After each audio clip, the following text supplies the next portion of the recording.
26 বছর বিদেশ কইরা আইসো এক ভদ্রলোক আমারে জড়ায় ধরে কাঁদছিল জোরে, কাইদা বলছিল, হুজুর আমি যখন আমার নিজ উপজেলার বাজারে আসছি, 26 বছর পরে একবারে চলে আসছিলাম দেশে,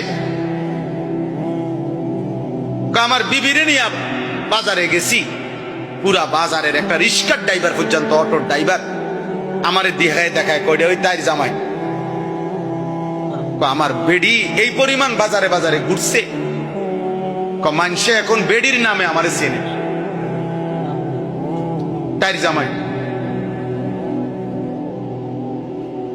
লোকটা খুব কাঁদছিল আমার কাছে, কজের আমি উপজেলার মেইন প্রপারে 4 তলা একটা বিল্ডিং করছিলাম বড় আশা নিয়ে, আজে ভাড়া দিয়েই 1.5 লাখ টাকা ভাড়া মাসে পাইতাম। ভাবছি এই টাকা দিয়েই চলবে, আমার আর বিদেশ করতে হবে না। মনে করছি একটা ফ্ল্যাটে থাকবো, একটা ফ্ল্যাটে বাকিগুলোর ভাড়া।